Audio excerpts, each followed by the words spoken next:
7வது ஷெட்யூலில் கொண்டு வந்திருக்கு. இதையெல்லாம் யார் கேள்வியாக கூடாதுங்கிறான். இது நான் போட்டதில்லை, ஒன்றிய அரசனுடைய போட்டு கீழே கையெழுத்து பாருங்க, அது கையெழுத்தும் இருக்குது. அது கடைசியாக கொடுத்தவருடைய பேர் கூட ஒன்றிய அரசு அதிகாரி பேர் Vivek Kumar Bajpai. Vivek Kumar Bajpai, joint secretary of the government of India. ஒரே நாடு, ஒரே தேர்தல், ஒரே மொழி, ஒரே கலாச்சாரம் மட்டுமல்ல, ஒரே மதங்கிறது மட்டுமல்ல, இப்போ ஒரே வணிகம்னு மத்திய ஒன்றிய அரசு பேசிட்டு இருக்கு. ஒரே வணிகம், ஒரே வணிகம், எல்லாத்தையும் நாங்கள் தான் தீர்மானிப்போம். நாங்கள் முடிவென்ட்டு என்ன வேணாலும் நடக்கும். தமிழ்நாட்டில் கிரிட்டிக்கல் மினரல் உட்பட அனைத்து வகை கனிமச் சுரங்கம் அமைக்கும் முடிவை தமிழ்நாடு அரசே தீர்மானிக்க வேண்டும் அப்படின்னு தமிழ்நாடு அரசு இது கொண்டாடுறோம். அப்படிங்கிறத மாவட்ட ஆட்சியர் தமிழ்நாடு அரசுக்கு எங்களுடைய கோரிக்கையை பரிந்துரை செய்யணும்னு கேட்டிருக்கோம். காரணம் என்ன கேட்டிங்கன்னா, 15 நாம்ஸ் கொடுத்துருக்காங்க, கிராம சபையிலிருந்து எல்லாமே கொடுத்துருக்காங்க. ஓகே, இதில் என்ன கொடுக்கலன்னு கேட்டிங்கன்னா, தமிழ் செம்மொழிக்கான மாங்குளம் கல்வெட்டு, குடவரை கோயில், சமண பள்ளி, சமண படுகை மற்றும் எண்ணற்ற நிலைகள் இருக்குது. அதை இங்கேயே கொண்டே வரல. அதுக்குள்ளே வரவே இல்லையா? 15 நான் அதை கையில் வச்சிருக்கேன் பாரு. அப்போ ஓவர்லூப் பண்ணுவதற்கான வகையில் அக்டோபர் மாதம் நவம்பர் 7 டெண்டர். அந்த டெண்டர் விடுறதுக்கு 15 நாட்களுக்கு முன்னாடி போடப்பட்ட, அந்த டெண்டர் விடுவதற்கு 15 நாளைக்கு முன்னாடி போடப்பட்ட உத்தரவு இது. இந்த உத்தரவில் 29 வகையான கிரிட்டிக்கல் மைனிங் என்று சொல்லக்கூடிய கனிமங்களுக்கு மாநில அரசுக்கு இப்போ எந்த பெரிய ரெஸ்பான்சிபிலிட்டியும் கொடுக்கல. பெரிய சிக்கலாக இருக்கும். இதுதான் பெரிய சிக்கல். நான் முதல்வராக இருக்கும் வரை நிச்சயமாக இது நடக்காது, அப்படி நடந்தால் நான் பொறுப்பில் இருக்க மாட்டேன்ற ஒரு அறிவிப்பு அறிவிச்சிருக்காரு. இதை எப்படி பாருங்க. இது முதல்வருடைய அறிவிப்பு உண்மையிலேயே வரவேற்கத்தக்க அறிவு. காரணம் என்ன கேட்டிங்கன்னா, எந்த காரணத்தை கொண்டும் தமிழ்நாட்டுக்குள்ள அவர் போடக்கூடிய இந்த திட்டம் நிச்சயம் வரக்கூடிய வாய்ப்பே இருக்காது. அதை தடுத்து நிறுத்துவோம். அப்படி ஒரு சூழல் வந்தால் அந்த பொறுப்பில் நான் இருக்க மாட்டேன். பழனி மலையே முழுக்க மாளிட்டேன். பழனி இங்கே பிஜேபி வேல் யாத்திரை, முருகனு, அந்த முருகன் மலையை விட்டு வைக்கல, அதையும் முழுக்க ஆய்வு பண்ணி அந்த மலையே முழுக்க மாளிட்டோனின்னு கண்டுபிடிச்சு வச்சிருக்காங்க. பழனி மலையை, ஆமாம், பழனி மலை முழுக்க மாளிட்டோனியும். பிஜேபி தான் நேரடியாக ஒரு இந்து கட்சிங்கிறாங்க. ஆமாம், பழனி மலையை எப்படி ஆய்வு பண்ணாங்க? 38,439 ஏக்கர் பரப்பளவில் வர்றதுக்கு 38,439 ஏக்கர் அப்படிங்கிறது என்ன கேட்டிங்கன்னா கண்டறிஞ்சோம். இது இந்த படத்தினுடைய மெஷர்மெண்ட் எப்படின்னு கேட்டிங்கன்னா, சமுத்திராப்பட்டி, நத்தத்துக்கு அருகில் இருக்கக்கூடிய சமுத்திராப்பட்டியினுடைய தென்கிழக்கு பகுதியிலிருந்து, இங்கே சிங்கம்புணரியினுடைய மேற்கு புறத்திலிருந்து, இங்கே தெற்கு புறத்தில் வந்தீங்கன்னா மேலூரினுடைய தென்மேற்கு புறத்தில் இருக்கக்கூடிய தெற்கு தெருவிலிருந்து, ஆமாம், தெற்கு ஏற்கனவே 5000 ஏக்கருங்கிறது அதுக்குள்ள வருது, நரசிங்கப்பட்டியிலிருந்து வந்தது. ஓகே ஓகே, இது தெற்கு தெரு ஆரம்பிக்குது. தெற்கு தெரு வில்லேஜ் அதுக்குள்ள கவர் ஆச்சு, அதனுடைய ஒரு பகுதி கவர் ஆகும். ஆனால் இது தெற்கு தெரு ஊருக்குள்ளேயே கவர் ஆகுது. இந்த படம் என்னன்னு கேட்டீங்கன்னா, சொல்லப்பட்டிருக்கு, இந்த படம் என்ன கேட்டீங்கன்னா ஜியாலஜிக்கல் சர்வே ஆஃப் இந்தியா, இந்திய அரசனுடைய ஜியாலஜிக்கல் சர்வே ஆஃப் இந்தியான்னு சொல்லி இந்திய அரசனுடைய, ஒன்றிய அரசனுடைய நிறுவனம், ஆய்வு பண்ண நிறுவனம், இவர்கள் இந்த படத்தை கொடுத்துருக்காங்க. இந்த படத்தின் அடிப்படையில் நாங்கள் அச்சரேகை தீர்க்கிற அடிப்படையில் இதை எடுத்து பார்த்தோம். 2018 ஆய்வு பண்ணாங்கன்னு தான். இது 96 இந்த ஆய்வு பண்ணியிருக்காங்க. என்ன சொல்றீங்க? 2 ஏப்ரல் 1996 இவருடைய இதை பெனிஃபிகேஷன் ஆஃப் டங்ஸ்டன் ஓர்ஸ் இன் இந்தியான்னு சொல்லி ரிவ்யூன்ட்டு இந்தியா முழுக்க இருக்கக்கூடிய கம்பாலிப்பட்டி, ராயப்பட்டி, ராஜாளம்பட்டிங்கிற வகையில் 100 சதுர கிலோமீட்டர். முதலில் 5000 ஏக்கருங்கிறது 20 சதுர கிலோமீட்டர், இது 100 சதுர கிலோமீட்டருங்கிற இந்த செய்தி ஒன்று கிடைச்சது.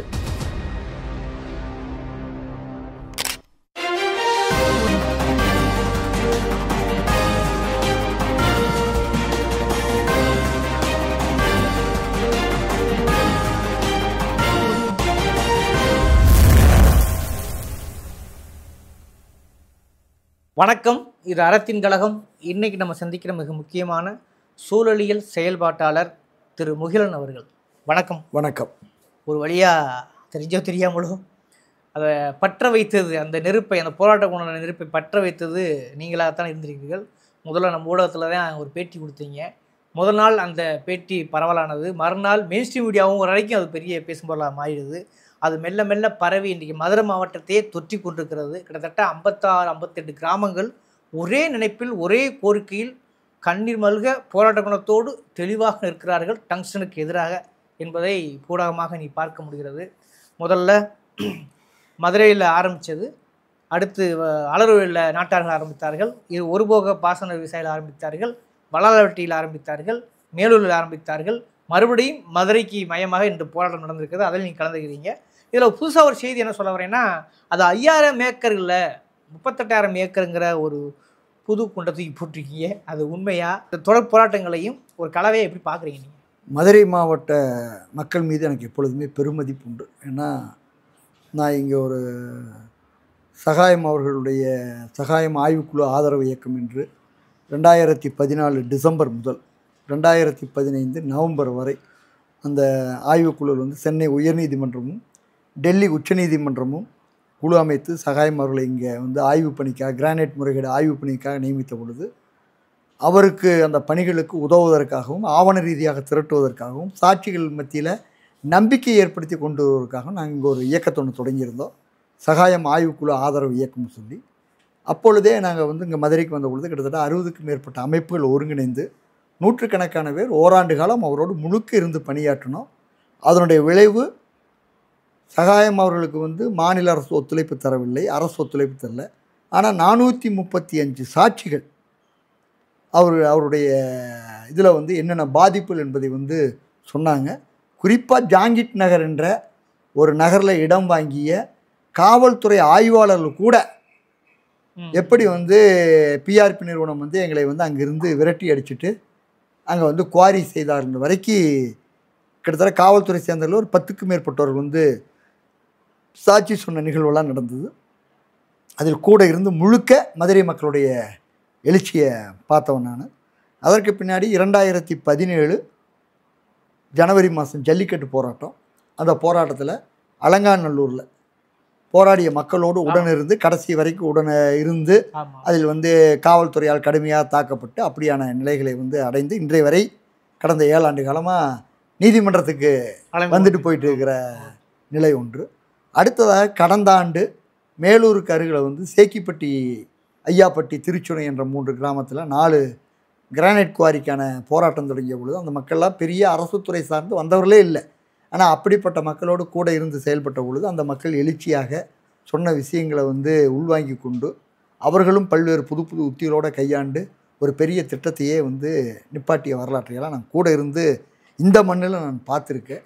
இன்னொன்று மதுரையை பற்றி நான் நினைக்கும் பொழுது பெருசாக நாங்கள் நினைப்பது எப்பொழுதுமே என்ன சொல்லுவோன்னா, எங்கேயோ இருந்து வந்தார் பென்னி குயிக், இங்கே ஒரு அணையை கட்டினார். அந்த அணையை கட்டி பாசன வசதி ஏற்படுத்தி கொடுத்ததற்காகவே இன்னைக்கு வரைக்கும் பென்னி குயிக் இறந்தும் அவருடைய பெயரை தாங்கிய பல நபர்களை நாங்கள் தினசரி பார்த்துக்கிட்டு இருக்கிறோம். அதனால் வந்து பேருந்து நிலையத்தை கூட பென்னி குயிக்ங்கிற பேருந்து நிலை அவருடைய பெயர்களுக்கே குழந்தைகளுக்கே பெயர் வைப்பது, அதே மாதிரி வந்து பொங்கல் வைப்பது, இப்படி வந்து இருக்கக்கூடிய நமக்காக செயல்பட்டவர்களை வந்து நாம் வந்து எப்பொழுதும் உயர்த்தி பிடிக்க வேண்டுங்கிற கண்ணோட்டத்தோடு இருக்கிற பண்பாட்டையும் வந்து பார்த்துவோம். அதனால் நாங்கள் வந்து இது தொடர்பான நவம்பர் 7ஆம் தேதி அன்று இப்படியான ஒரு ஏலம் அறிவிப்பு நடந்திருக்குது அப்படின்னு சொல்லி ஒரு ஆங்கில நாளிதழில் வந்து அடுத்த நாள் வருது. அந்த செய்தி கேள்விப்பட்டோன்னே இதனுடைய முழுமையான பார்வை என்னங்கிற வகையில் நாங்கள் போகும் பொழுது எங்களுக்கு கிடைத்த செய்தி அதிர்ச்சியான செய்தியாக தான் இருந்தது. அது வந்து கிட்டத்தட்ட 5000 ஏக்கர் பரப்பளவில் குறிப்பாக இந்துஸ்தான் ஜிங்க் லிமிடெட் என்ற வேதாந்தாவனுடைய துணை நிறுவனம் வந்து ஏலம் எடுத்திருப்பதும், அதனுடைய ஏலம் எடுத்த பகுதியை பொறுத்தவரை தமிழர்களுடைய தொன்மையான தமிழுக்கு செம்மொழி அந்தஸ்து பெற்றுக் கொடுத்த பாண்டிய நெடுஞ்செழியனின் பெயரை குறிப்பிடக்கூடிய மாங்குளம் கல்வெட்டு, அதே போல் சமணப்படுகைகள், சமண பள்ளிகள், குடவரை கோயில்கள், ரவிச்சந்திரன் கிட்டத்தட்ட ஒரு 10 ஆண்டு காலம் உழைத்து எப்படி வந்து அந்த பகுதி அரிட்டாப்பட்டி பகுதி வந்து அவர் சகாயம் ஆய்வுக்குழுவிலேயே ஒரு பொறுப்பாளராக இருந்தார். அவர் அந்த பணியை முடித்த பின்னாடி அவர் வாழ்வியல் பணியாகவே அதை எடுத்துக்கிட்டு அத்தனை தேடி தேடி கொண்டு வந்து நம்மகிட்ட காட்டுவார். நான் இத்தனை எடுத்திருக்கிறேன், மீன்கள் இத்தனை பண்ணியிருக்கேன், இவ்வளோ பறவைகள் எடுத்திருக்கேன், இவ்வளோ பூச்சிகள் எடுத்திருக்கேன், இவ்வளோ தாவரங்களை கண்டறிஞ்சிருக்கேன், இப்படி எல்லாத்தையும் கொண்டு சென்று அதை உரிய வகையில் அரசு கொண்டு போய் சேர்த்தி அதை 2022 அரிட்டாப்பட்டி வந்து பல்லுயிர் மரபுத்தலமாக, வெறும் பல்லுயிர் தன்மை மட்டுமில்லாமல் இது ஒரு மரபுத்தலங்கிற ஒரு தொல்லியலோடு இணைத்த வகையில் நம்முடைய தமிழ்நாட்டிலேயே முதல் இடமாக அதை அறிவிக்க வைக்கக்கூடிய பணியை செய்தார். அவர் கடந்த சில மாதங்களுக்கு முன்னாடி நம்மை விட்டு பிரிஞ்சார். இப்படியான நிலைகளை நாங்கள் தொடர்ந்து இந்த பகுதியில் பயணிச்சுட்டு வரும் பொழுது இந்த ஆவணத்தை எடுக்கும் பொழுது எங்களுக்கு மிகப்பெரிய அதிர்ச்சியாக இருந்தது. அதை செய்யும் பொழுது ஒரு விஷயத்தை நாம் செஞ்சோம். இந்த மக்கள்கிட்ட இந்த விஷயத்தை கொண்டு போனால் கட்டாயம் நிலைமைகள் மாறுங்கிறத குறிப்பாக கவனத்தில் வச்சுட்டு தான் நவம்பர் 7 நடக்குது. நவம்பர் 23 சிறப்பு கிராம சபை கூட்டம் ஏற்கனவே நவம்பர் 1ஆம் தேதி நடக்க வேண்டியது 23 ஒத்தி வச்சுருந்தாங்க.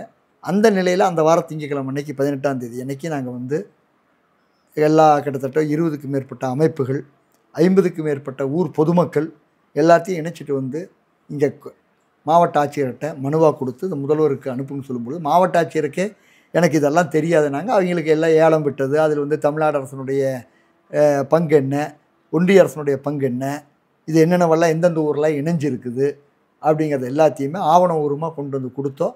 அவர் நான் முதல்வர்கிட்ட போட்டு சொல்கிறேன், பரிந்துரை செய்கிறேன் அப்படின்னாங்க. இது 2-3 நாட்கள்லேயே தமிழகம் முழுக்க தீப்பத்துவது போல் மாறியது. அந்த கிராம சபை தீர்மானத்தில் கிட்டத்தட்ட 25 கிராம சபைகளில் வந்து தீர்மானம் நிறைவேற்றுகின்ற பணி நடந்தது. அந்த கிராம சபை கூட்டத்திற்கு அமைச்சரே நேரடியாக உள்ளூரை சேர்ந்த அமைச்சர் மூர்த்தி அவர்கள் வந்து நேரடியாக அரிட்டாப்பட்டி கிராமத்துக்கு போக வேண்டிய நிலைமை வந்தது. எல்லோரும் இங்கே மட்டும் நிறைவேற்றுவதை பற்றி தான் பேசிகிட்டு இருக்காங்க. இந்த டங்ஸ்டன் சுரங்க திட்டத்தை நிறைவேற்றக்கூடாதுன்னு சொல்லி சிவகங்கை மாவட்டத்தில், திருப்பூர் மாவட்டத்தில், நாமக்கல் மாவட்டத்தில், ஈரோடு மாவட்டத்தில், கரூர் மாவட்டத்தில் இப்படி பல பகுதிகளில் கிட்டத்தட்ட ஒரு 13 பஞ்சாயத்துக்கு மேலே தீர்மானம் நிறைவேற்றியிருக்காங்க. ஏன்னா எல்லோரும் மதுரையில் மட்டும்தான் பேசுகிறான்ட்டு இருக்குது. யாரெல்லாம் இந்த இயற்கையின் மீதும் மண்ணின் மீதும் மக்களின் மீது அக்கறையோடு இருக்காங்களோ அங்கே வந்து இப்படி ஒரு 13 கிராம சபைகளில் வந்து அது ஒரு தகவலாக சொல்கிறீங்க. ஆமாம், அது வந்து நிறைவேறி இருக்குது. அப்படியான கிராம சபையில் தீர்மானம் கொடுத்து நடந்த நிகழ்வும் நடந்தது. அதனுடைய தொடர்ச்சியாக இங்கே வந்து அழகர்மலையில் மக்கள் கூடிய கூட்டம், அதுக்கு பின்னாடி வல்லாளப்பட்டியில் கூடிய கூட்டம், ஒருபோக பாசன விவசாயிகள் கூட்டிய கூட்டம், அதனுடைய போராட்டம், அந்த ஒருபோக பாசன விவசாயிகள் அறிவித்த வேலூர் கடையடைப்புக்கு வந்து மொத்த வணிகர்களும் மொத்த மக்களும் துணையாக அன்னைக்கு முதல்வர் வந்து நேரடியாக பிரதமருக்கு வந்து கடிதம் எழுதியதும், நேரடியாக அமைச்சர் போய் நீ இது வராதுங்கிற உறுதியை கொடுத்து போராட்டத்தை தற்காலிகமாக நிறுத்தோன்னு சொல்லி அந்த மக்கள்கிட்ட கோரிக்கை வைத்ததும், அதனுடைய தொடர்ச்சியாக இங்கே மதுரை பகுதிகளில் இருக்கக்கூடிய செயல்படக்கூடிய எல்லா முற்போக்கு அமைப்புகளும் இணைந்து டங்ஸ்டன் சுரங்கத்திட்ட எதிர்ப்பு மக்கள் கூட்டமைப்பை அமைத்து அந்த போராட்டம் அறிவித்த நிலைகளில் தான் நாங்கள் வந்து ஒரு தார்மீகமாக நாங்கள் இந்த பணிகளுக்குள்ளே திரும்ப ஆவண ரீதியான திரட்ட போகும்பொழுது எங்களுக்கு கூடுதலான ஒரு தகவல் கிடைச்சது. அது என்ன தகவல்னால், நம்ம பேசும்பொழுது அப்போ எங்களுக்கு இந்த விவரம் கிடைக்கல. அப்போ பேசும்பொழுது வெறும் 5000 ஏக்கர் வந்து இது விரிவுபடுத்துவாங்க அப்படிங்கிறது மட்டும்தான் பொதுவாக பேசுகிறோம். 5000 ஏக்கர் 20000 ஏக்கர். அப்போ கூடுதலான வகையில் அந்த ஆவணத்தை தேடி போகும் பொழுது நேரடியாக அரசினுடைய அந்த இந்தியன் மினரல்ஸ் இயர் புக்லேயே என்ன பண்ணுறாங்கன்னா 100 ஹெக்டேர் பரப்பளவில் இது இல்லாமல், இது வந்து 20 ஹெக்டேர், இது இல்லாத 100 ஹெக்டேர் வந்து குறிப்பாக மேலூர் பகுதிகளில் வந்து அறிவிச்சிருந்தாங்க. அது வந்து ஆவணமாகவே என்ன கேட்டிங்கன்னா அதை வந்து நாம் எடுத்து அதை பார்க்கும் பொழுது இது என்னென்ன நிலைகள் இருக்குதுங்கிறத இவங்க அனுப்பிச்சிருந்தாங்க. கம்பாலிப்பட்டி, ராயப்பட்டி, ராஜாரம்பட்டிங்கிற வகையில் 100 சதுர கிலோமீட்டர். முதலில் 5000 ஏக்கருங்கிறது 20 சதுர கிலோமீட்டர், இது 100 சதுர கிலோமீட்டருங்கிற இந்த செய்தி ஒன்று கிடைச்சது. அடுத்ததாக இதை பற்றி நாங்கள் இன்னும் இதுக்குள்ளே இது வந்து எப்போ தொடங்கினாங்க, எப்போ ஆய்வு, இது வந்து என்ன கேட்டால் ஏலத்துக்கு தயாராக இருக்குது. 100 சதுர கிலோமீட்டருங்கிறது ஏலத்துக்கு, இது ஏலம் விட்டுட்டாங்க. ஏலம் விட்டது 20 சதுர கிலோமீட்டர், 20 சதுர கிலோமீட்டர், இன்னொரு 100 சதுர கிலோமீட்டருக்கு ஏலத்துக்கு தயாராக ஆய்வு பண்ணி இருக்குது. இதை பற்றியான வகையில் இன்னும் நாங்கள் போகும்பொழுது எங்களுக்கு இன்னொரு அதிர்ச்சிகரமான உண்மை கிடைச்சது. என்னென்னா, இதெல்லாம் வந்து நம்ம ஏதோ 2018 ஆய்வு பண்ணாங்கன்னு தான். இது வந்து 96 இந்த ஆய்வு பண்ணியிருக்காங்க. என்ன சொல்றீங்க? 96 ஆரம்பிச்சிருக்காங்க. 2 ஏப்ரல் 1996 இவருடைய இதை பெனிஃபிகேஷன் ஆஃப் டங்ஸ்டன் ஓர்ஸ் இன் இந்தியான்னு சொல்லி ரிவ்யூன்ட்டு இந்தியா முழுக்க இருக்கக்கூடிய டங்ஸ்டனை பற்றியான அப்படி ரிவ்யூன்னு சொல்லி போட்டு கிருஷ்ணா ராவ்னு சொல்லி ஹைதராபாத்தில் இருக்கக்கூடிய பாபா அட்டாமிக் ரிசர்ச் சென்டர்லேருந்து இவங்க கொடுத்துருக்காங்க. இந்தியாவில் வந்து 11 இடங்கள் மேஜராக வந்து டங்ஸ்டன் கிடைக்கக்கூடிய இடம்னு சொல்லி அதில் ஒன்றாக இப்போ ஏலத்துக்கு தயாராக இருக்குன்னு சொன்னோம் பார்த்தீங்களா, அந்த கம்பாலிப்பட்டி, ராயப்பட்டி வந்து குறிப்பிட்டிருக்காங்க. இது வந்து இதனுடைய தேதி வந்து 2 ஏப்ரல் 1996 ஸ்டார்ட் பண்ணிட்டாங்க அப்படின்னா. ஆமாம், ஆய்வு பண்ணுறதுக்கு ஆய்வு பண்ணி இது இருக்குதுன்னே சொல்லி அதிகமாக எந்த இடத்துல இருக்குது இந்தியாவில் அப்படிங்கிறதையும் சொல்லிட்டாங்க. அப்போ அதில் அதிகமாக எங்கே இருக்குது? அதான் அதிகமாக சொல்கிறக்கூடிய இடத்துல தமிழ்நாடும் ஒரு இடம். மொத்தம் வந்து என்னன்னா இதில் கர்நாடகாவிலையும் இருக்குது, அதே மாதிரி ஆந்திர பிரதேசத்தில் 2 இடம் இருக்குது, ராஜஸ்தானில் 3 இடம் இருக்குது, மகாராஷ்டிராவில் 2 இடம் இருக்குது, இப்படி எல்லாம் இருக்குது. இல்லை தமிழ்நாட்டில் இந்த ஒரு இடத்த சொல்கிறாங்க, கம்பாலிப்பட்டி ராயப்பட்டின்னு அப்போ சொல்கிறாங்க. இப்போ வந்து என்ன கேட்டிங்கன்னா இந்த இடத்தை வந்து நாயக்கர்பட்டி பிளாக்னு அதில் ஒரு பகுதி. இதில் வந்து என்ன கேட்டிங்கன்னா இந்த படம் வந்து எங்களுக்கு கிடைச்சது. இது வந்து மிக முக்கியமான படம். இந்த படம் என்னன்னு கேட்டீங்கன்னா சொல்லப்பட்டிருக்கு. இந்த படம் வந்து என்ன கேட்டீங்கன்னா ஜியாலஜிக்கல் சர்வே ஆஃப் இந்தியா, இந்திய அரசனுடைய ஜியாலஜிக்கல் சர்வே ஆஃப் இந்தியான்னு சொல்லி இந்திய அரசனுடைய ஒன்றிய அரசனுடைய நிறுவனம், ஆய்வு பண்ண நிறுவனம், இவர்கள் இந்த படத்தை கொடுத்துருக்காங்க. இந்த படத்தின் அடிப்படையில் நாங்கள் அச்சரேகை தீர்க்கிற அடிப்படையில் இதை எடுத்து பார்த்தோம்.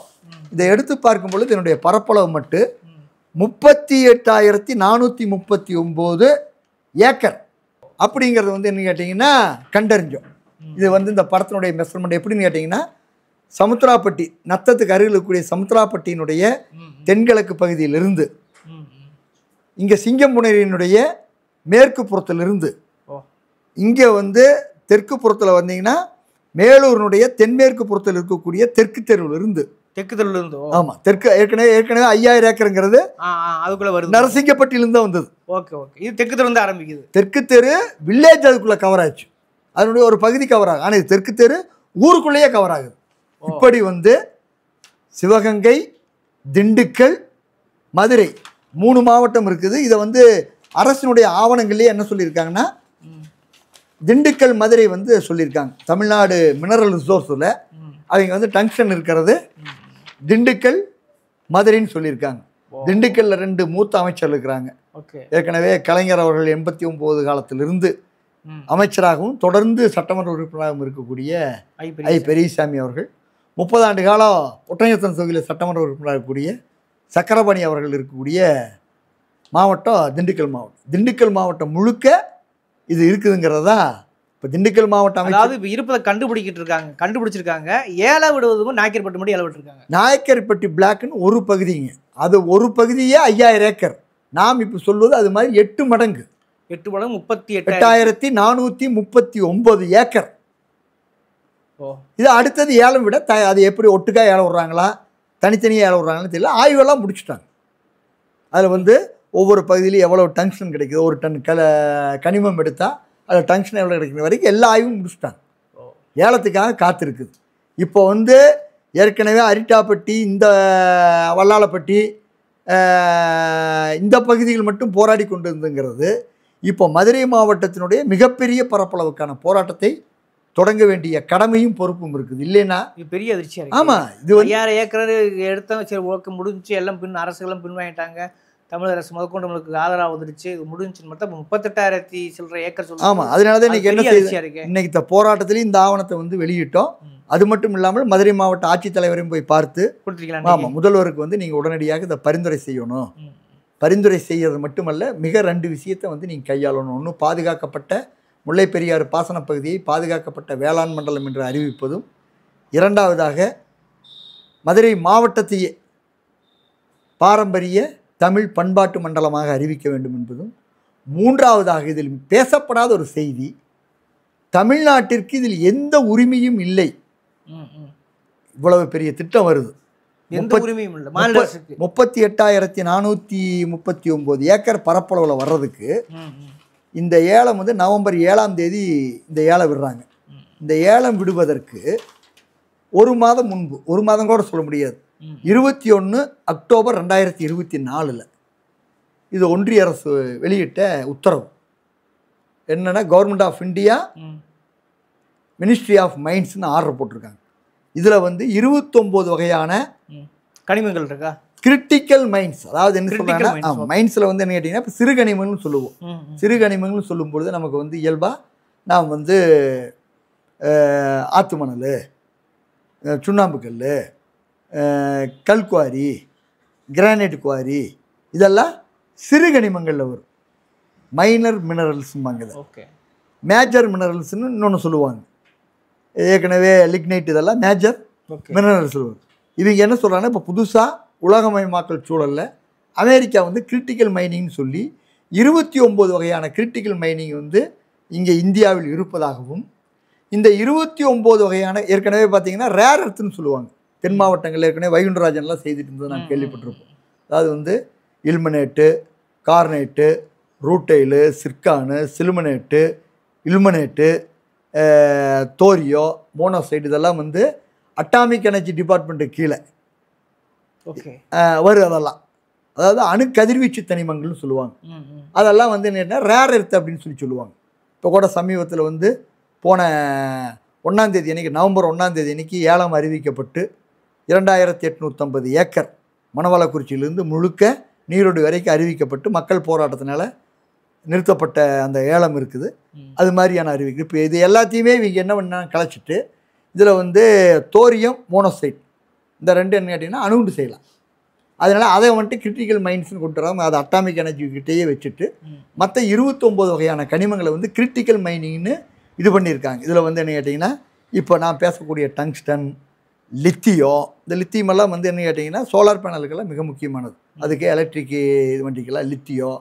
இது இல்லாமல் பல்வேறு விதமான தனிமங்கள், டுனைட்டு இப்படி சொல்லக்கூடியது, அதே மாதிரி ரூட்டைலு, சிர்கான், இலுமினேட்டு, சிலுமினேட்டு இந்த மாதிரியான வகையில் இருக்கிறது.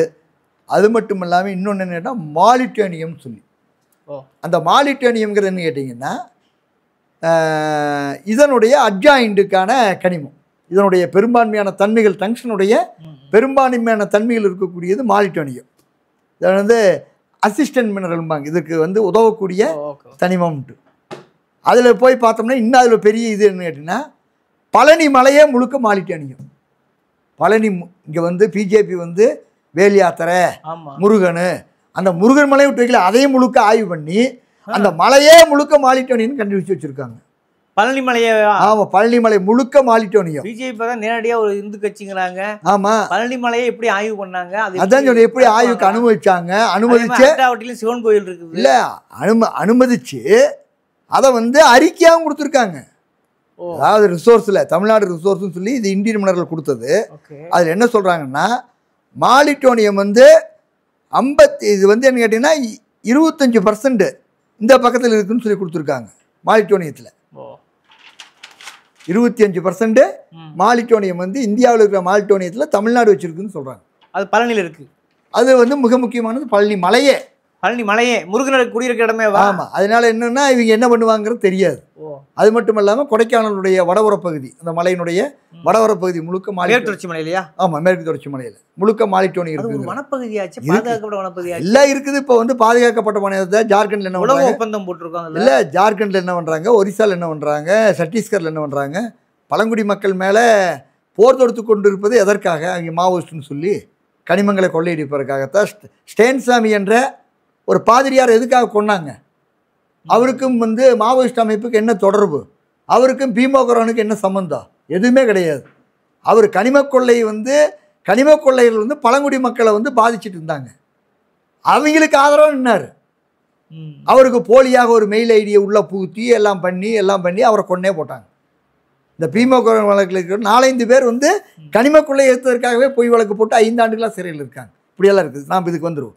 இப்போ என்னென்னு கேட்டிங்கன்னா இப்படியான நிலையில் இன்றைக்கி நாம் பேசுவது என்னன்னா தமிழ்நாடு அரசுக்கு வந்து 2 விஷயம். இது பாதுகாக்கப்பட்ட மதுரை மாவட்டத்தை 6000 ஆண்டுகால வரலாறு. ஏற்கனவே கீழடியில் வந்து ஒரு 10 அடி ஆழத்தை வெட்டக்கூடாதுன்னு சொல்லி ஒன்றிய அரசு சொல்லிச்சு. ஆனால் இங்கே 7 கிலோமீட்டர் ஆழத்துக்கு நாங்கள் தோண்டி எடுப்போங்கிறாங்க. இதன் தொடர்ச்சியாக இன்றைக்கி தமிழ்நாடு அரசு சட்டசபையில் வந்து டங்ஸ்டன் தான் பிரதான பேசும் பொருளாக வாத பிரீதிவாதங்கள் நடந்திருக்கின்றன. எடப்பாடியும் முதல்வரும் கூட நேரடியாக பல்வகையான குற்றச்சாட்டுகளை முன்வைத்திருக்கிறார்கள். இறுதியாக சட்டமன்றத்தில் தீர்மானம் நிறைவேற்றப்பட்டிருக்கிறது. குறிப்பாக மதுரை டங்ஸ்டன் வர வாய்ப்பில்லை என்று உச்சபட்சமாக ஒருபடி மேலே முதல்வர் என்ன சொல்லியிருக்காருன்னா, நான் முதல்வராக இருக்கும் வரை நிச்சயமாக இது நடக்காது, அப்படி நடந்தால் நான் பொறுப்பில் இருக்க மாட்டேன்ற ஒரு அறிவிப்பு அறிவிச்சிருக்காரு. இது எப்படி பார்க்குறீங்க? இது முதல்வருடைய அறிவிப்பு உண்மையிலேயே வரவேற்கத்தகுந்த அறிவிப்பு. காரணம் என்ன கேட்டிங்கன்னா, ஒரு பொறுப்பில் இருக்கக்கூடியவர்கள் மக்களுடைய உணர்வு நிலையை புரிஞ்சுக்கிட்டு செயல்படணும். தமிழ்நாட்டில் வந்து எவ்வளவோ பிரச்சனை, கூடங்குளம் போராட்டம்னு சொல்லி சொன்னால் அது வீழ்ச்சியாக நடந்த காலங்கிறது 2011 to 14. ஆனால் அந்த போராட்டம் தொடங்கிய காலங்கிறது 1987 தொடங்கினது. அந்த காலத்தில் தான் வீழ்ச்சியாக இருந்தது. ஸ்டெர்லைட் போராட்டங்கிறது 1994 இங்கே குறிப்பாக வந்து மகாராஷ்டிரா மாநில ரத்னகிரியில் வந்து விரட்டி அடிக்கப்பட்ட நிறுவனம் இங்கே தூத்துக்குடி சிப்காட்டுக்கு வந்தது. அப்போ வந்து ஒரு 2 வருஷம் போராட்டங்கள் இருந்தது. அந்த போராட்டத்தை நசுக்கிட்டாங்க. அதற்கு பின்னாடி வந்து மீண்டும் அது ஒரு பெரிய மக்கள் சக்தியாக மாறினது 2018 தான். இந்த 18 மேல தான் 2018 மேல தான் 22 துப்பாக்கிச்சூடு நடந்த நிகழ்வும் அதனுடைய தொடர்ச்சியாக இன்னைக்கு ஆலை மூடப்பட்ட வரலாறு. இப்படி எந்த ஒன்று தொடங்கினாலும் அது உடனே நடந்துதா அப்படின்னா அதுக்கு எல்லாமே காலம் எடுத்திருக்குது.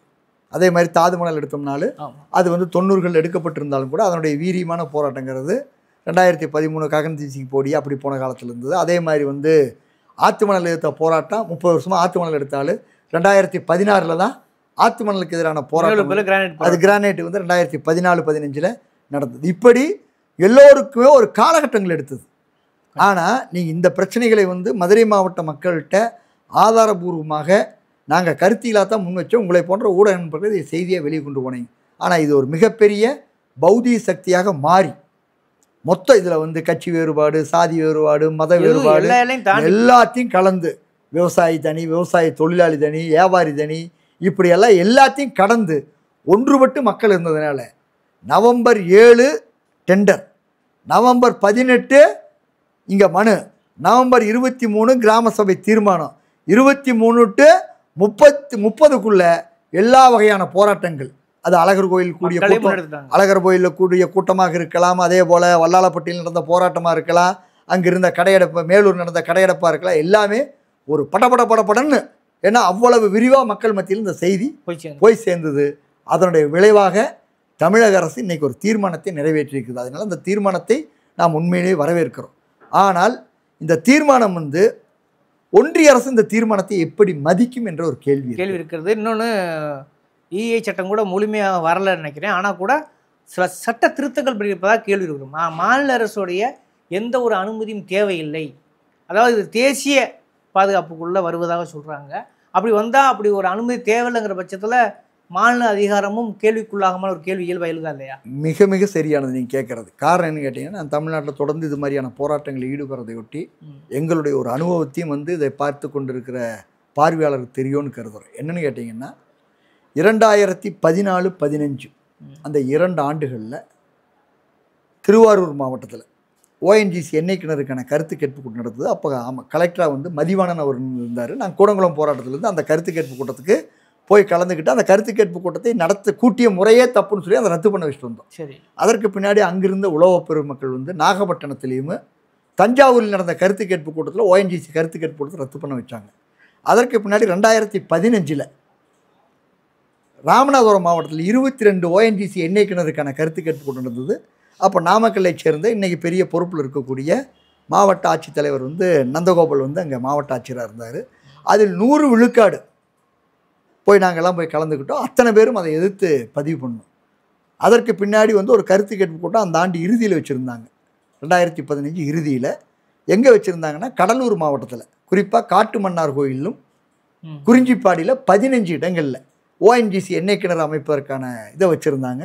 நாங்கள் தொடர்ந்து அங்கே போராடி இயக்கங்களுக்கெல்லாம் இந்த தகவலை சொல்லி அவர் பேராசிரியர் ஜெயராமனுக்கு, அதே மாதிரி வந்து தோழர் லெனினுக்கு, பேரழிப்புக்கு எதிரான பேர் இயக்கம் லெனினுக்கு, மற்ற பல்வேறு இயக்கத்துக்கு சொல்லி அங்கே ஒரு 4000-5000 பேர் திரள்றங்கிற முடிவில் இருந்தோம். இது உளவுத்துறை மூலம் தெரிஞ்சுக்கிட்டு என்ன பண்ணிட்டாங்கன்னா, அந்த கருத்து கேட்பு கூட்டத்தை கடைசியில் ரத்து பண்ணிட்டாங்க. ரத்து பண்ணிட்டு ஒன்றிய அரசனுடைய சுற்றுச்சூழல் மற்றும் பருவநிலை மாற்றத்திற்கான அமைச்சகம் என்ன அறிவிச்சதுன்னா, இந்த மாதிரியான கருத்து கேட்பு கூட்டங்கள் நடந்தால் சமூக செயல்பாட்டாளர்களும் பொதுமக்களும் விவசாயிகளும் கடுமையாக எதிர்க்கிறாங்க. இது போன்ற திட்டங்களால் பெரிய பாதிப்பு எதுவும் மக்களுக்கு இல்லை, அதனால இந்த திட்டத்துக்கு கருத்து கேட்பு கூட்டமே கிடையாதுன்னு சொல்லி 2015 இறுதியில் இதற்கான ஒரு சட்டத்தை பாஸ் பண்ணிட்டாங்க. அதை நான் தான் சொல்லி பல ஊடகங்களில் செய்தியாச்சு. அதனுடைய தொடர்ச்சியாக என்னாச்சுன்னா, 2017 ஹைட்ரோ கார்பன் வருது நெடுவாசலுக்கு. அப்போ ஹைட்ரோ கார்பன் நெடுவாசலுக்கு வரும் பொழுது அங்கே ஆய்வு பணி இதெல்லாம் தொடங்கும் பொழுது 2017 ஜல்லிக்கட்டு போராட்டம் வந்து ஜனவரியில் முடியுது. அது வந்து பிப்ரவரி 15 அங்கே நெடுவாசலில் அந்த போராட்டம் தொடங்குறாங்க. தொடங்கும் பொழுதே என்ன ஆயிடுச்சுன்னு கேட்டிங்கன்னா, அங்கே மக்கள் எழுச்சியாக பல்வேறு அப்போ ஜல்லிக்கட்டு போராட்டத்தினுடைய வீச்சு இதெல்லாம் இருக்காட்டி மக்கள் தொடர்ச்சியாக கூடுறாங்க பண்ணுறாங்க.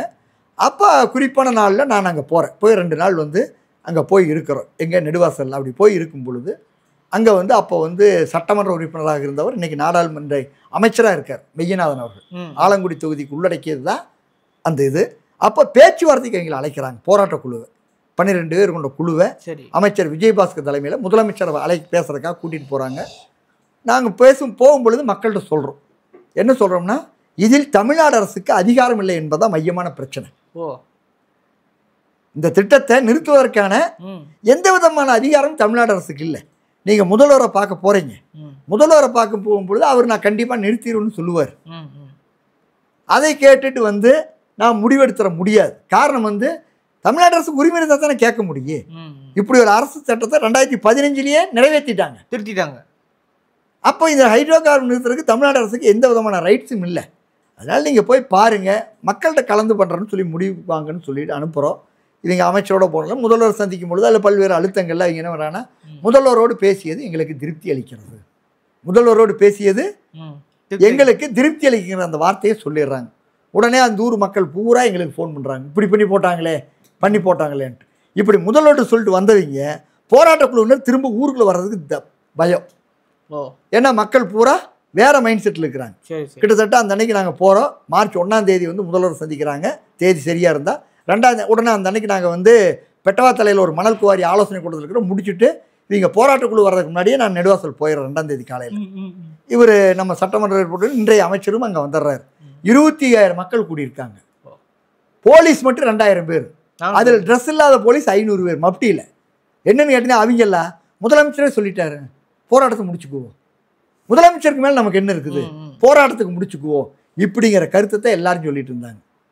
மக்களுக்கு போராட்ட குழு ஊருக்கு வர்றதுக்கு வந்தாங்கன்னா பிரச்சனையாயிட்டு இங்கே வர்றதுக்கு பயந்துட்டு நிற்கிறாங்க. ஹைட்ரோ கார்பனுக்கு நம்ம அதை புரிஞ்சுக்க முடியும். ஆமாம், இல்லை நான் அதில் என்ன சொல்லிடுறேன்னு கேட்டேன். அப்போது மக்களுக்கு போய் நாங்கள் விளக்கப்படுத்தணும். இவர் மெய்யனான் தான் முகிலன் நீங்கள் சொன்னா தான் மக்கள் கேட்பாங்க, சொல்லுங்கன்னு சொல்லி நான் கிட்டத்தட்ட 1.25 1.5 மணி நேரம் பேசினேன். இதில் எப்படி நாங்கள் தொடர்ந்து இதில் வேலை செய்கிறோம், இதில் எப்படி அதிகாரம் இல்லாத நிலைக்கு தமிழ்நாடு அரசு இப்போ தள்ளப்பட்டிருக்குது. முதல்வருடைய வாக்குறுதிங்கிறது ஒரு வார்த்தை. இன்றைக்கி நாம் கேட்குறது என்ன, ஒரே ஒரு எழுத்துப்பூர்வமாக ஒரு விஏஓ ஒரு வீட்டுக்கு ஒரு காவல்கார வாட்ச்மேன் நியமித்தா கூட அவர் உள்ளே போகிறவர் கேள்வி கேட்க முடியும். இந்த திட்டத்தை பொறுத்தவரை கேள்வியே கேட்க முடியாது. இப்படியான நிலையில் தமிழ்நாடு இருக்குது.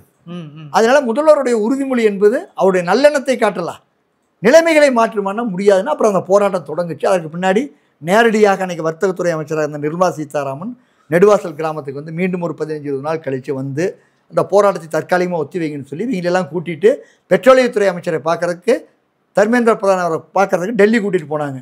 டெல்லி கூட்டிகிட்டு போயிட்டு வந்துட்டு அவங்களை திருப்தி இல்லாதனால திரும்பவும் அந்த போராட்டம் தொடங்கிச்சு.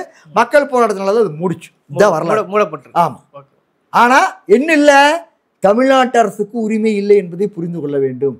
இப்பொழுது நம்முடைய அதே கேள்வி தான் இப்போ இந்த இதுக்கும் இல்லை. இது 15 அரசு துறை அமைப்புகள்கிட்ட அனுமதி வாங்கணும்னு இருக்காங்கிறது என்ன ஒரு பொதுநிலையில் அவர்கள் வனத்துறை அமைச்சர் அன்னைக்கு அறிவிச்சிருக்காங்க, வனத்துறை சொல்லியிருக்காங்க. நான் கேட்கறது கேட்டது இதில் மிக முக்கியமானது, அதாவது 15 நாம்ஸ் கொடுத்துருக்காங்க, கிராம சபையிலிருந்து எல்லாமே கொடுத்துருக்காங்க. ஓகே, இதில் என்ன கொடுக்கலன்னு கேட்டிங்கன்னா மிக முக்கியமானது, நம்ம அதை என்ன சொல்கிறோம், மதுரையினுடைய பாரம்பரிய தமிழ் பண்பாட்டு மண்டலம் அறிவிக்கணுங்கிற. அதற்கு முக்கியமான இருக்கிறது அங்கே இருக்கக்கூடிய தொல்லியல் சின்னங்கள், கல்வெட்டுகள், குறிப்பாக தமிழ் செம்மொழிக்கான மாங்குளம் கல்வெட்டு, குடவரை கோயில், சமண பள்ளி, சமண படுகை மற்றும் எண்ணற்ற நிலைகள் இருக்குது. அதை இங்கேயே கொண்டே வரல. அதுக்குள்ள வரவே இல்லையா? 15 நான் அதை கையில் வச்சிருக்கேன் பாரு, கிடையாது.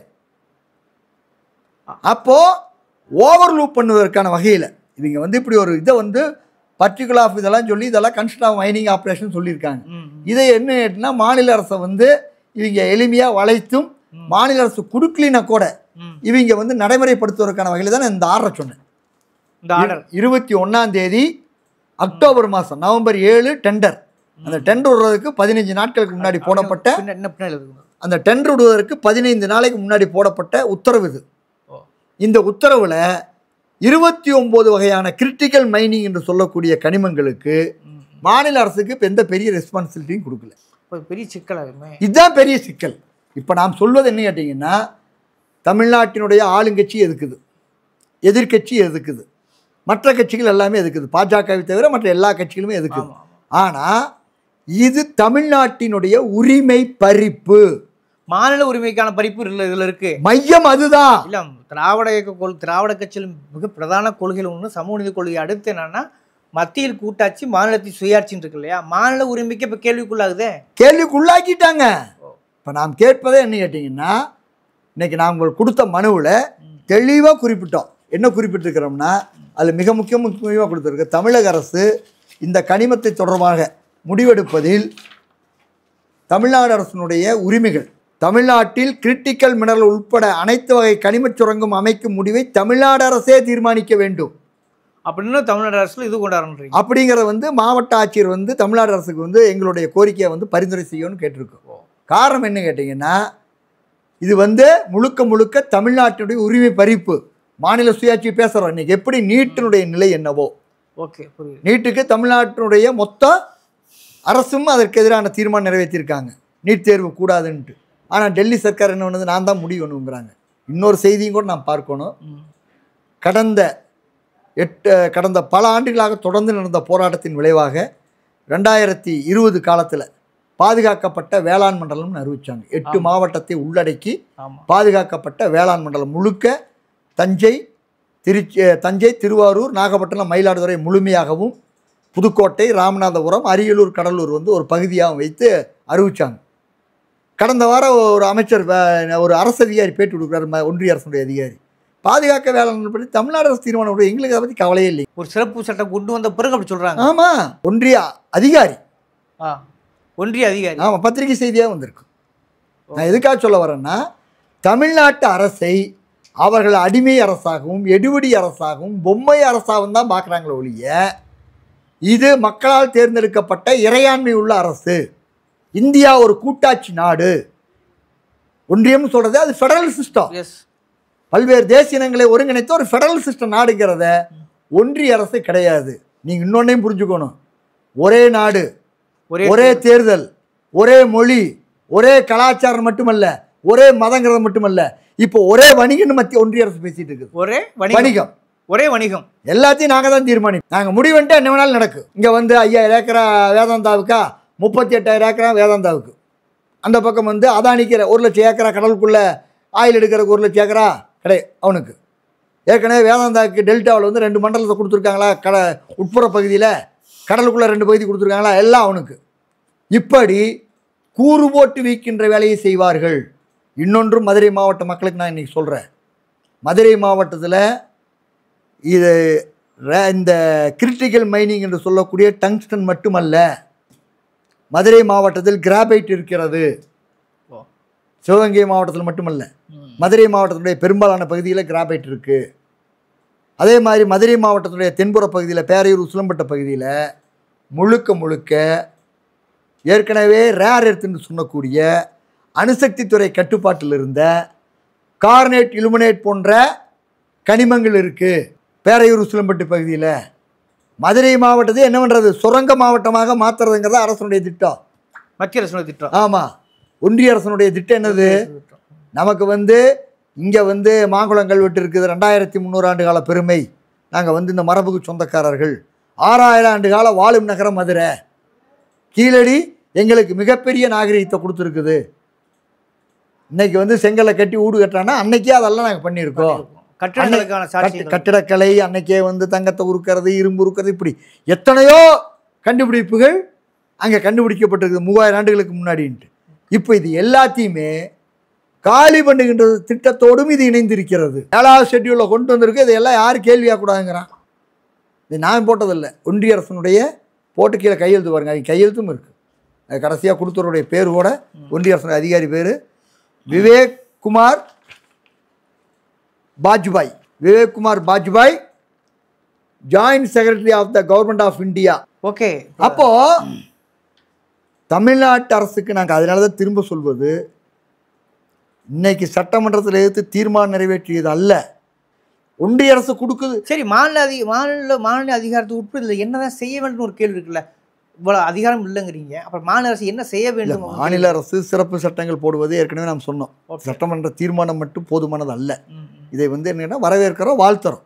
ஆனால் இது என்ன பண்ணணும், முதல்ல அமைச்சரவையை கூட்டி இது ஒரு கொள்கை முடிவை எடுத்து பாலிசி டெசிஷன் எடுத்தால் அதில் ஒரு பிரேக், அது ஒரு பிரேக். நீங்கள் பாரம்பரிய மதுரை மாவட்டத்தை பாரம்பரிய தமிழ் மண்டலமாக அறிவிக்கிறோம், பண்பாட்டு மண்டலமாக அறிவிக்கிறோங்கிறது ஒன்றோ, அதே மாதிரி வந்து வேளாண் மண்டலமாக அறிவிக்கிறது ஒரு தடை.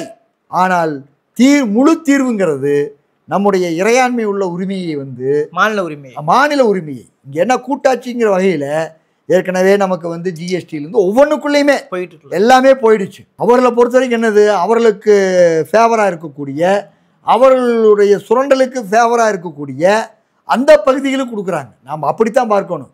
நீங்கள் வந்து அங்கே வளர்ச்சி இல்லாத மாநிலங்கிறதல்ல, அங்கே சுரண்டலை கேள்வி கேட்பார்கள் கிடையாது. இங்கே தமிழ்நாட்டில் வந்து ஆமாம், தமிழ்நாட்டில் வந்து இன்றைக்கி ஒரு செய்தி இருக்குது. நான் இன்றைக்கி இன்னொரு செய்தி சொல்கிறேன். இப்போ நம்ம இவ்வளோ ஆவணங்களை தமிழ்நாட்டில் வந்து நம்ம எடுத்திருக்கோம். இதை நமக்கு சில வந்து கொடுக்குறாங்க, சிலதை நாம் எடுத்திருக்கோம். இப்போ இந்த வெப்சைட்டையே சென்ட்ரல் கவர்மெண்ட்டுடைய மைனிங் வெப்சைட்டையே க்ளோஸ் பண்ணிட்டானுங்க. யாரும் பார்க்க முடியாத அளவுக்கு தமிழ்நாட்டிலேருந்து லட்சக்கணக்கான பேர் தினசரி போய் தேடுறாங்க அதை. நீங்கள் வெப்சைட் இருந்தால் தான் போய் பார்க்க முடியும். வெப்சைட் ஓப்பன் பண்ண முடியாத அளவுக்கு பண்ணிட்டா ஒரு லாக் பண்ணிட்டாங்க இப்போ. ஆமாம், ஆனால் அதுக்கு முன்னாடி இதெல்லாம் எடுத்துட்டீங்க. என்னன்னு கேட்டீங்கன்னா அதுக்கு பல்வேறு வகை இருக்குது. இங்கே என்னன்னா நாம் இதை எப்படி யோசிக்க வேண்டியது இருக்கா சொல்கிறேன். எந்த இடத்தில் அபாயத்தில் தமிழ்நாட்டு மக்கள் வந்து அரசியல் அறிவார்ந்தவர்களும் தெரியுது. ஆமாம், தேடுறாங்க. போய் படித்த இளைஞர்கள் வந்து நம்ம சொல்கிறோம், போய் நீங்கள் போய் மினரல்ஸ் இதை போய் பாருங்கள், ரிவ்யூ பாருங்கள். 58வது எடிஷன் இருக்குது. 2019 தமிழ்நாடு மினரல்ஸை பொறுத்த வரைக்கும் இந்தியன் மினரல்ஸில் வந்து தமிழ்நாடு ரிவ்யூன்னு இருக்குது, போய் பாருங்கன்னு சொல்கிறோம். இதில் இருக்குதுன்னு சொல்கிறோம். 20 போய் பாருங்கன்னு சொல்கிறோம், 22 போய் பாருங்கன்னு சொல்கிறோம். இதை போய் தேடுறாங்க. நீ இணையம் இருந்தால் தானே போய் தேடுறா, எடுக்கிற, பேசுகிறா, ஜனங்கிட்ட சொல்கிறேன். ஓகே, இது வந்து நீண்ட விவாதமாக இருக்குது. இறுதி என்ன சொல்ல வரீங்க? அதாவது இன்று மதுரை மாவட்டம் ஒப்பீட்டளவில் விழிப்புணர்வு பெற்றிருக்கிறது. இந்த போராட்டம் இன்னும் வீரியமாக மாற வேண்டும். மக்கள் சட்டசபையில் தீர்மானம் நிறைவேற்றி விட்டார்கள் என்றோ அல்லது அமைச்சரும் முதல்வரும் சொல்லிட்டாரு அப்படின்னு சொல்லி தூங்கி கொண்டு இருக்க முடியாது. நாம் எந்த அளவுக்கு விழிப்புணர்வாக இருக்கிறோம் நமக்கு ஒன்று தெரியும். தமிழ்நாட்டில் இதே மதுரை மாவட்டத்தில் ஜல்லிக்கட்டை பொறுத்தவரை காளை மாடுகளை வந்து காட்சிப்படுத்தக்கூடாத விலங்கு பட்டியலில் சேர்த்தி அதை தொடர்ச்சியாக ஒரு ஆண்டு மட்டும் விதிவிலக்காக வாங்கி, சகாயம் கலெக்டர் இருந்த காலத்தில் மட்டும் விதிவிலக்காக வாங்கி ஜல்லிக்கட்டு நடத்தி போட்டு அதனுடைய தொடர்ச்சியாக சில ஆண்டுகள் நடத்த முடியாமையே போய் தொடர்ந்து களத்தில் நின்று போராடி அந்த உரிமையை மீட்டெடுத்தோம். அதுதான் எப்பொழுதும் நிலைத்து நீடித்து நிற்கும். மக்கள் போராட்டத்தின் மூலம் கிடைக்கிறது தான். மக்கள் போராடத்தான் அரசியல் கட்சிகளும் இதன் மீதான விழிப்புணர்வோடு செயல்படுவார்கள். முதல்வர் சொல்லியிருக்கார், நான் முதல்வராக இருக்க வரைக்கும் இந்த திட்டம் வராதுன்ட்டு. அது வரவேற்கத்தக்க விஷயம். நான் என்ன சொல்றேன்னா, ஆனால் நீங்கள் எதை பற்றி பேச வேணும்? இந்த திட்டத்தை பற்றி மட்டுமல்ல, இந்த திட்டத்துக்கு பின்னாடி தமிழ்நாட்டினுடைய உரிமையை பற்றி. ஏன்னா மாநில சுயாட்சியை வந்து இந்தியாவில் முன்மொழிந்தது மட்டுமல்ல, இந்தியாவில் இருக்கக்கூடிய பல்வேறு மாநிலங்களுக்கும் அதை கொண்டு போய் சேர்த்தது இன்னைக்கு இருக்கக்கூடிய திமுக அரசு. அப்போ உங்களுக்கான கடமை இருக்குது. இங்கே தமிழ்நாட்டில் இந்தி என்ற மொழியை ஒற்றை மொழி ஆதிக்கம்னு வரும்பொழுது 65 அந்த மொழி போராட்டத்திற்கு தலைமை தாங்கி நடத்தியதுனால தான் மக்கள் அதிகாரத்திற்கு உங்களை வந்து அண்ணா எதிர்பார்க்காத நிலையில் கூட அனுப்பி வச்சாங்க. நிச்சயமா அண்ணாதுரை வந்து பதவி ஏற்கும் பொழுது இன்னும் அதே ஒரு வரலாறு இருக்குல்ல. ஆமா, கட்சி முதல்ல அரசியல் சட்டத்தை திருத்த வச்சது பெரியார் தானே. ஆமா, அதுவும் ஒரு வரலாறு தான். இன்னொன்னு மதுரை வாக்குரிமை, முதல் சொத்துரிமை, இப்ப நிறைய டேட்டா இருக்குது. இன்னும் சொல்றேன், இந்த மதுரை மண்ணுக்கு இன்னொரு பெருமை என்னன்னா 65 மொழி போராட்டத்தினுடைய தலைமை இங்கிருந்து தான் தொடங்குச்சு. இங்கிருந்த மாணவர்கள் எழுப்பிய போர்க்குரல் தான். அன்றைய இருந்த ஜெயபிரகாசமா இருக்கலாம், ஆமா ஜெயபிரகாசமா இருக்கலாம், காமராஜனா இருக்கலாம், காளிமுத்தா இருக்கலாம், இப்படி பல்வேறு தலைவர்கள், நம்முடைய இன்கிலாப்பா இருக்கலாம், எல்லோரும் என்ன பண்றாங்க, இங்க மொழி போராட்டத்துல தலைமை தாங்கிய தலைவர்கள் இருக்காங்க, இறந்திருக்காங்க. ஆமா, அதனால வந்து நாம் என்ன சொல்றோம்னு கேட்டீங்கன்னா, தமிழ்நாடு பல்வேறு படிப்பினைகளை பெற்றிருக்குது. இவர்கள் ஒன்றிய அரசு வந்து முன்னுதாரணம் தானே. ஆமா, தமிழ்நாட்டை பொறுத்தவரை என்ன கேட்டீங்கன்னா, இதுதான் ஒன்றிய அரசுக்கு இருக்கக்கூடிய மிகப்பெரிய பிரச்சனை. தமிழ்நாட்டில் இருக்கக்கூடிய ஆட்சியில் இருக்கக்கூடியவர்களுக்கு 40 நாடாளுமன்ற உறுப்பினர்களை கடந்த 2019 தேர்தலாக இருக்கலாம், 2021 தேர்தலாக இருக்கலாம், 2024 நடந்த நாடாளுமன்ற தேர்தலாக இருக்கலாம், எல்லா தேர்தலையும் மக்கள் வந்து திராவிட முன்னேற்ற கழகத்தினுடைய தலைமையிலான கூட்டணிக்கு பெருவாரியான வகையில் வாக்குகளை வந்து செலுத்தியிருக்காங்கன்னா அதற்கு அவர்களுடைய பங்களிப்பு என்பதை விட இங்கே பாஜக என்ற ஒரு மிகப்பெரிய அபாயம், மிகப்பெரிய நச்சுப்பாம்பு தமிழ் மண்ணில் வந்துவிடக் கூடாது என்ற மக்களுடைய கடுமையான விழிப்புணர்வும் இங்கே மக்கள் இயக்கங்களுடைய தொடர் செயல்பாடும் அதற்கு மிக முக்கியமான காரணம் என்பதை தமிழக அரசு உணர்ந்துதான் இருக்குது. தமிழக முதல்வர் உணர்ந்துதான் இருக்காரு. உணர்ந்திருப்பது மட்டுமல்ல, அதற்கான செயல்பாடுகளில் மக்கள் இயக்கங்கள் செஞ்சா நாம பார்த்துக்கலாம் அப்படின்னு இருக்கக்கூடாது. அவர்களே முங்கை எடுத்து இன்னும் 500 நாட்களில் அடுத்த சட்டமன்ற தேர்தல் வந்து வர இருக்குது. இதில் போட்டி போட்டுக்கொண்டு அனைத்து கட்சிகளையும் நாம் கேட்பது, தமிழ்நாட்டுடைய உரிமைக்காக போராடுங்கள். உரிமைகளை பெற்றுக்கொண்டு இங்கே யார் ஆள்வது என்பதை பற்றியான உங்களுடைய சண்டையை வைத்துக் கொள்ளுங்கள். ஆனால் இன்று நாம் உரிமையை இழந்து கொண்டிருக்கிறோம். தமிழ்நாடு இறையாண்மையை இழந்து கொண்டிருக்கிறது. தமிழ்நாடு அரசுரிமையை இழந்து கொண்டிருக்கிறது. தமிழ்நாடு கூட்டரசு என்ற இடத்திலிருந்து இங்கே முழுக்க முழுக்க ஒற்றை அரசு என்ற இடத்துக்கு போய் கொண்டிருக்கிறது. தமிழ்நாட்டினுடைய அனைத்து இயற்கை வளங்களையும் எவனவனோ பன்னாட்டு கம்பெனிகள் கொள்ளையடிப்பதற்கு துணை போய் கொண்டிருக்கிற ஒன்றிய அரசு இருக்கின்ற நிலையில் நாம் இந்த உரிமைகளை மீட்கின்ற போராட்டத்தை முன்னெடுக்க வேண்டியது அனைவருடைய கடமை. அதில் ஆளுகின்றவர்களுக்கு அதிக கடமை இருப்பது என்பதை நான் தெரிவிச்சுக்கிறேன். ஓகே, இந்த விவாதம் நான் சுருங்க டங்ஷனுக்குள்ள மட்டும் இருக்குன்னு நினச்சேன். ஆனால் டங்ஷனை பேச ஆரம்பித்து பார்த்தீங்கன்னாக்கா அது பல்வேறு வரலாற்று போராட்டங்களும் ஞாபகப்படுத்துகிறது. டங்ஷன் 5000 இல்லை 38,000ங்கிற எவிடன்ஸையும் கொடுத்துக்கிறீங்க. அதே சமயத்தில் மாநில உரிமைங்கிற விஷயம் இருக்கு இல்லையா, அது மீண்டும் கேள்விக்குள்ளாகிறது. ஆனால் மக்கள் போராட்டம் தான் எல்லாத்தையும் உலக அளவில் தீர்மானித்து நம்ம கண்கூடாக பார்க்கிறோம். அதன் ஒரு நிச்சயமாக முதல்வர் ஒரு மிக முக்கியமான அறிவிப்பை வெளியிட்டிருக்கிறார். இந்த மாதிரியான ஒரு கூர்மையான ஒரு இந்திய அரசியல் சார்ந்த சூழல் சார்ந்த விவாத சூழலில் அறக்களத்துக்காக இவ்வளவு நீண்ட நேரம் ஒதுக்கிட்டு நன்றி. வாழ்த்துக்கள்.